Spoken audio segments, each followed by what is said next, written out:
You might not want that one because our father black like the road. Is that a yes or no? It's sorry, run a timeline. I'm not saying that there isn't a lot of positives that come out of it, but she's saying... So you have to just mind their own business. Basically. You Americans. Whatever. Yeah. Anyway. And we're just basically going to reason. Let's reason. Let's reason.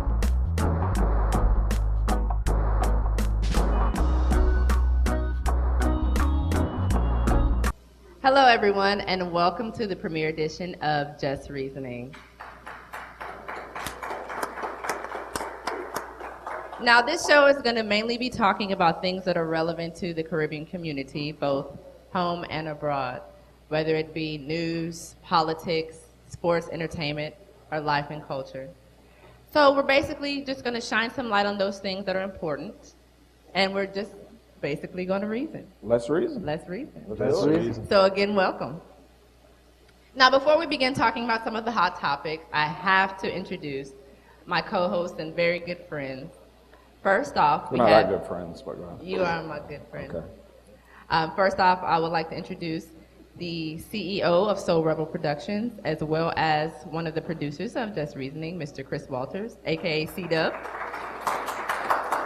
Please sit down. Also, the Chief Marketing Officer, we have Blade of SRP. Thank you very much.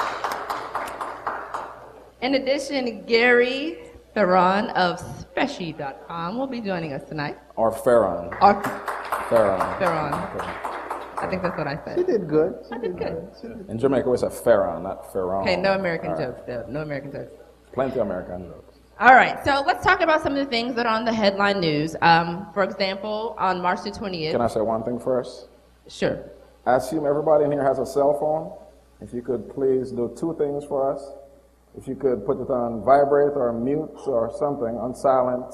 And also, if you happen to be on Twitter and you want to give some feedback during the show, like if Blade says some foolishness and you want to counteract that, follow us on Twitter at Just Reasoning, and if something comes to your mind as we talk, just say it.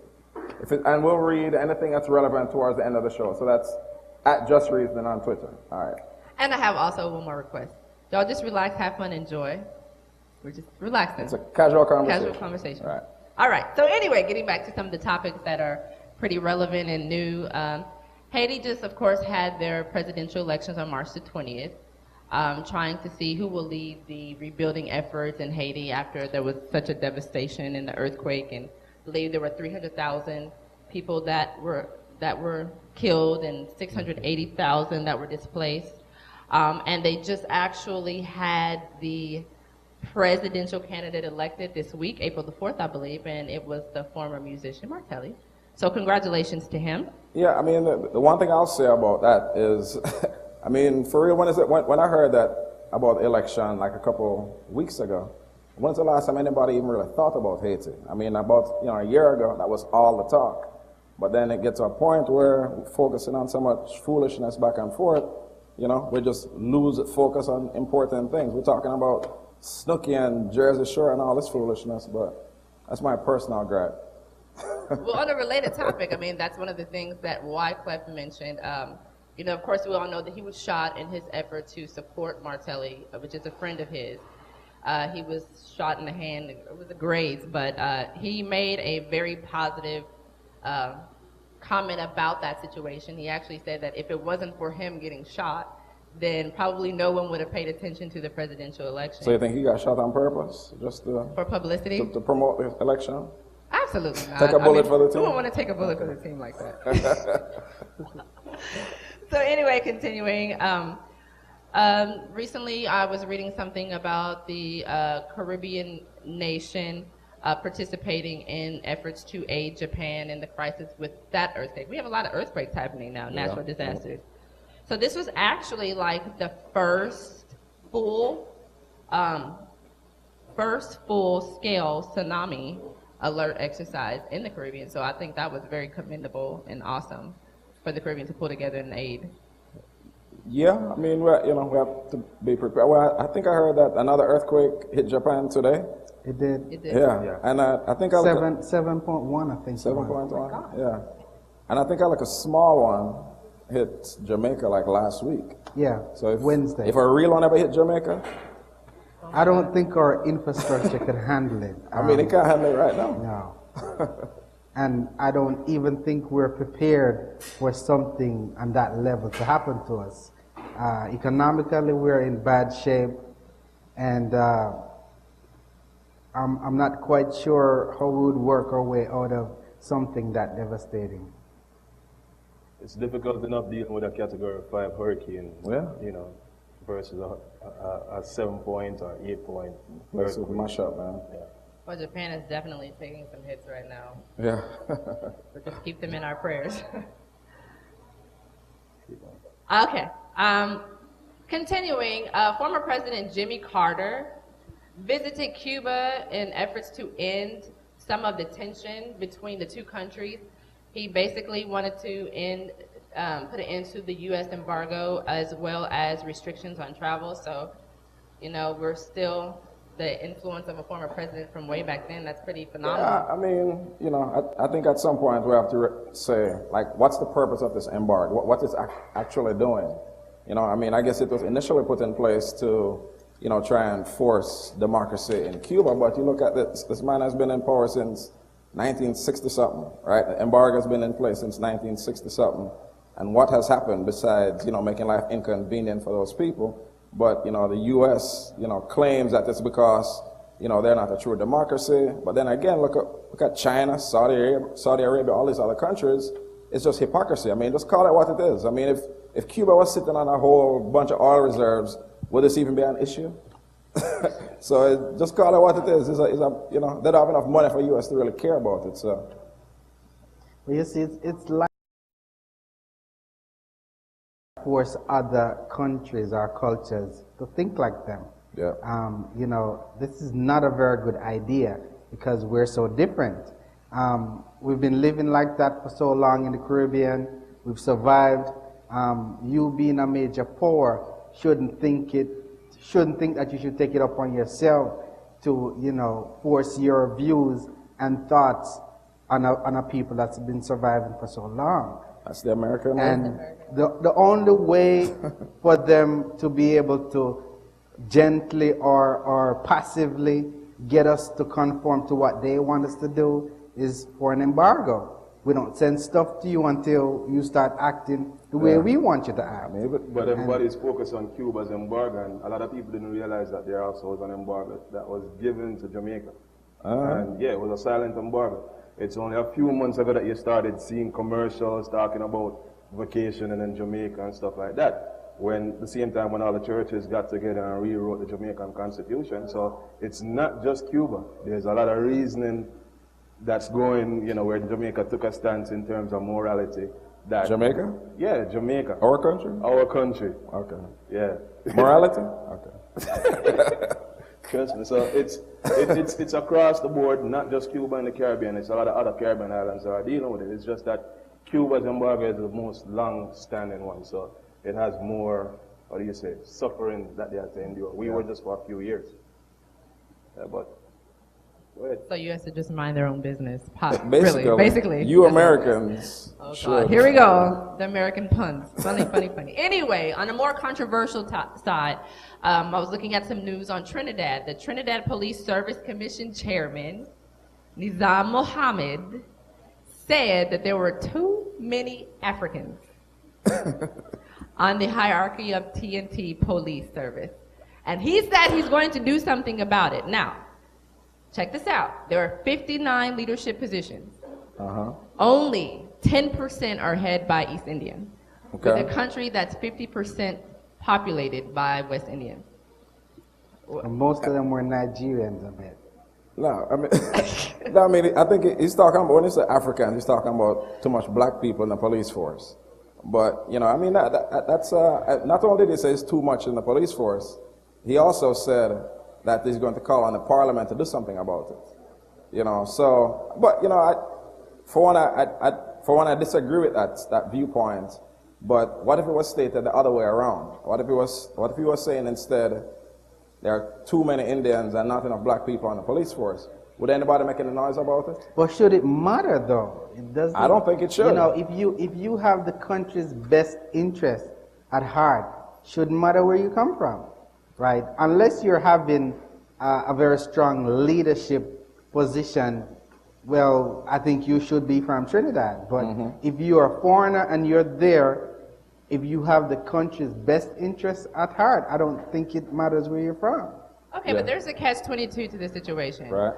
He said that it was imbalanced, and I think it's imperative that you, in order to have comfort, you need to have people that look like you to represent, you know, in a position like that. Right. However, it also goes back to may the most qualified win. I mean, if those were the most qualified candidates for the position, you know, out of fairness, you know, hey, you go with that. I mean, I agree with that. I mean, I think I saw statistically Trinidad is like 40% black, 40% Indian, and I guess they want everything to represent that view. But I mean, I would guess like in, say, senior management positions and executive leadership, CEOs and whatever, I'm guessing we're probably not overly representing there also. So does this man believe Parliament should do something about that too? I mean, too many CEOs of Indian descent, so we need some black people in there. So, I mean, it's a tricky situation. I don't think something Parliament should be doing anything about. Well, also, all right, quick question. How many kids actually are in Trinidad right now saying that I want to be an officer? Does the demographic of people who are actually gravitating to that position truly reflect the demographic of the country? You have to take that into consideration. The person who's doing the hiring and the firing has to look at who he has in front of him. If I don't have any white people applying for the job, I can't hire them. If I don't have an Indian applying for the job, I have to look at what I have in front of me and go based on that. So if he's looking at that, then they may need to change their strategy in how they go about recruiting people. So you agree with the man, too much black people on the force? It depends. If in fact there is some black sort, people no, in here. listen what I'm saying. If there is a conspiracy in terms of when you have the people in front of you, you have equal opportunity and every race is justified as far as the representation, and the person who is recruiting is only picking black people, then yes, I agree with them. But if there is not enough black people applying for the position, then there is nothing for the recruiters to do. Okay. I agree. I can get that free gun, that's why. All right, on the entertainment side, let's talk about Buju. Who's Buju? See, there you go again. Okay, Mark first of all, Meyer. no, this is a big Buju. top. Can't say it? Mark Meyer. Said Buju. Hold on. Gargamel. On entertainment side, we're going to talk about. Buju. All right, thank you. thank Since you have a problem with how I say it.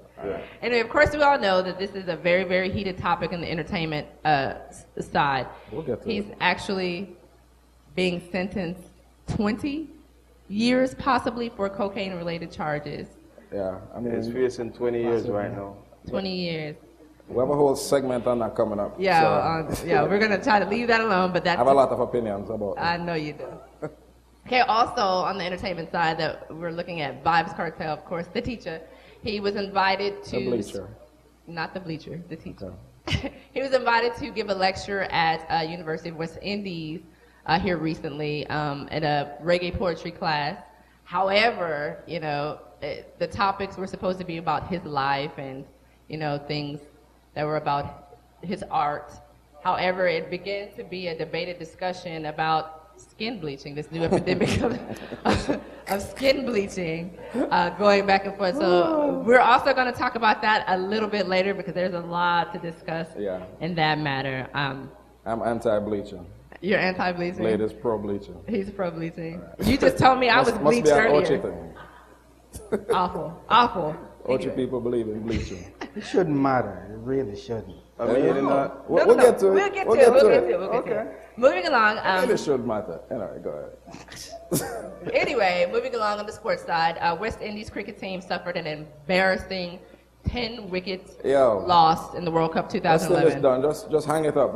So we're going to focus on football and track and field and just hang it up. Okay. It's over. No. I don't agree with that. I was joking, but Right, I look know. here. The 70s and the 80s, you know, when I was growing up in Jamaica, I mean, I'm not going to date myself, but that's when we used to run things. And you know, I go to Barbados every year with brothers and father to watch cricket. And like over the years, like all these old people just sitting there holding on, waiting for the glory days that they're going to come back. But I personally believe as long as the money not really in cricket, that is going to hard to develop a passionate group of young people to focus on that. When you can't get all this money from football and from track and field and, you know, cricketers making, you know, regular middle class salaries, why you got to focus on that? If you have a bunch of talent, you know, Bolt was a cricketer. And then them say, hey, come on, are you wasting your time? I'm going to do something else. And he did that. Yeah. And He absolutely did that. Did he? But what do you think is the problem where we're not producing? What is the main cause of this decline? Because, I mean, I think we will always have the talent, right? I think the Caribbean has the most talented set of people across the nation in any sport that we put our mind to do. We've dominated all the time. We may not always win, but we've dominated. I agree. We have a lot of people finishing, but by no means is it a lack of talent. I think it's a lack of interest. The people who are really talented, who could be really good, doing other things, playing basketball, they're playing football, they're running track, they're doing other things.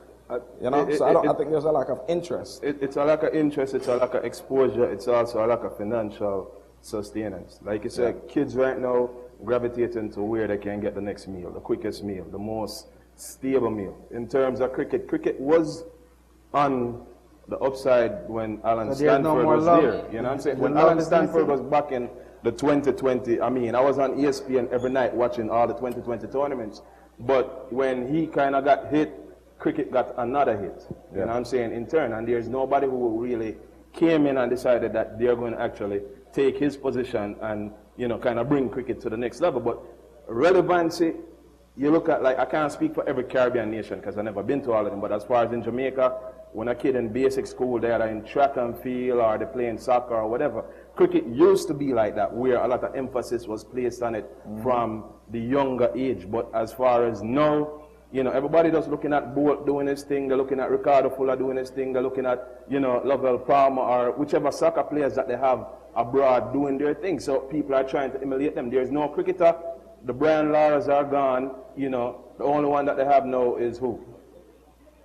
My point exactly. Well, not to cut you off. It's Why time I cut for you off? not to cut you off, but I mean to cut you off. We're going to take a quick break right now. Buy out the bar break. What? It's a buy out the bar break. It's a Buy out We're the going to bar. take a quick break, so we will be back to Really Just Reason with our hot topics.